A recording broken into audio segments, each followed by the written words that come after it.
नमस्कार दोस्तों, स्वागत है आपका dear mathematician 11th and 12th में। आज का जो क्वेश्चन है वो क्लास 12th के मैथ से है और ये क्वेश्चन जो है बिहार बोर्ड द्वारा 2026 में पूछा गया है। इस क्वेश्चन की टाइप है वो ऑब्जेक्टिव है और आज की क्लास में जो है हम क्वेश्चन नंबर 2 को सॉल्व करेंगे। तो देखिए क्वेश्चन में क्या दिया गया है। इस क्वेश्चन जो है दिया गया है कि evaluate sign of integration upper limit 1 lower limit 0 x into e x into d x equal to क्या होगा। मतलब हम लोग को जो है इसका वैल्यू जो है फाइंड करना है, इस डिफिनिट इंटीग्रल का जो है वैल्यू फाइंड करना है।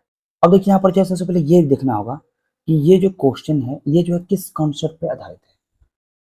तो यहाँ पर जो ये क्वेश्चन है ये जो है इंटीग्रेशन व पार्ट पे आधारित है और ये कॉन्सेप्ट जो है इस तरह से होता है कि दो फंक्शन अगर दिया रहे, यहाँ देखिए फंक्शन 1 और फंक्शन 2 और हमें जो है फंक्शन 1 और 2 का जो है इंटीग्रेशन निकालना हो। Integration of function 1 into function 2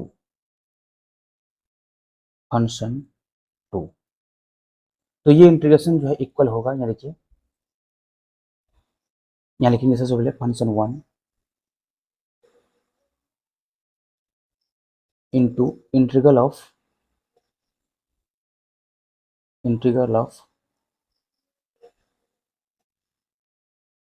function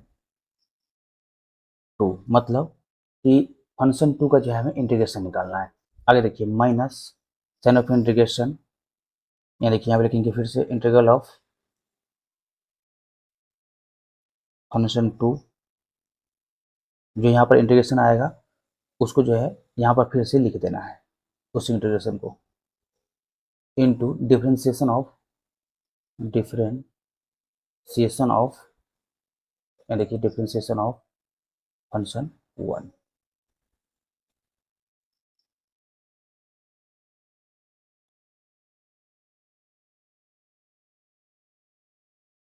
तो यहाँ पर जब भी हमें फंक्शन 1 और फंक्शन 2 का जो है इंटीग्रेशन निकालना हो तो इसके इसमें जो है हमें लिखना है कि function 1 into integral of function 2 minus sign of integral of function 2 into differentiation of function 1। अब यहाँ पर जो है बात ये आता है आगे कि हम जो है दो फंक्शन में जो है कैसे पहचानेंगे कि फंक्शन 1 कौन है और फंक्शन 2 कौन है। तो इसके लिए जो है हमें हेल्प करेगा आईलेट।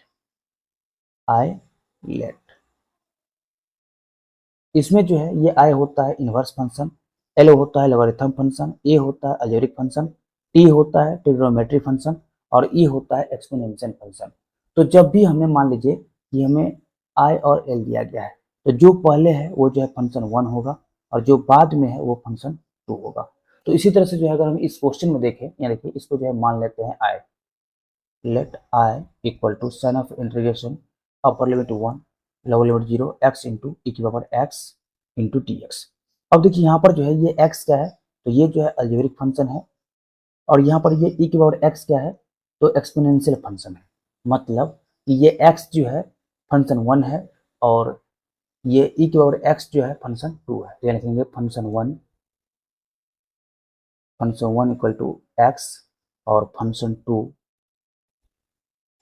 इक्वल टू ई के पावर एक्स। यहाँ पर पहले क्या करेंगे कि इस फॉर्मूला का यूज करके जो है हम इंटीग्रेशन का वैल्यू निकालेंगे और इसके बाद जो है लिमिट पुट कर देंगे। तो देखिए यहाँ पे लिखेंगे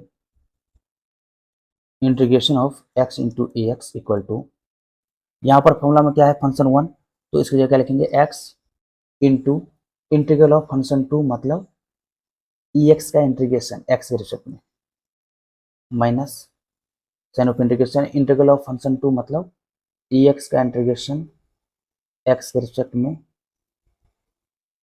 इंटू डिफरेंशिएशन ऑफ फंक्शन 1 मतलब x का डिफरेंशिएशन x के रिस्पेक्ट में इंटू लिखेंगे dx।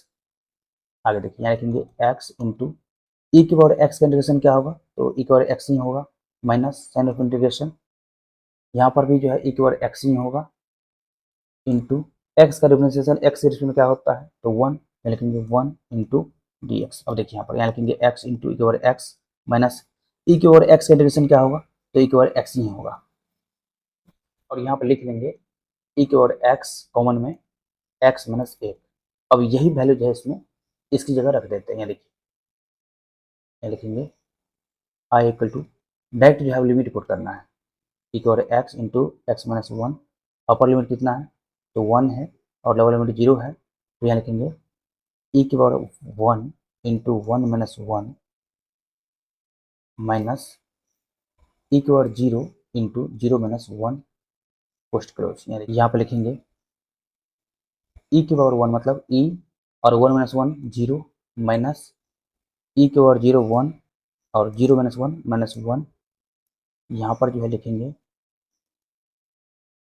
e के लिए 0 कितना होगा, तो 0 माइनस माइनस प्लस 1 अर्थात आई का वैल्यू क्या मिल गया हमें, तो 1 मिल गया। आई का वैल्यू कितना मिल गया, तो 1 मिल गया आई का value.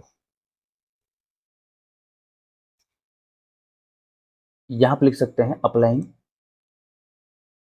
Limit, applying the limits 0 to 1। तो इनमें से कौन सा ऑप्शन सही होगा, तो ये ऑप्शन ए जो है सही होगा। तो हम उम्मीद करते हैं कि आप लोग को जो है इस क्वेश्चन बहुत ही बढ़िया समझ आया होगा। तो आज के लिए इतना ही। इस वीडियो को जो है जितने ज़्यादा उसको शेयर कीजिए और अभी चैनल को सब्सक्राइब नहीं किए हैं तो सब्सक्राइब कर लीजिए। जल्द हम मिलते हैं क्वेश्चन नंबर 3 के साथ।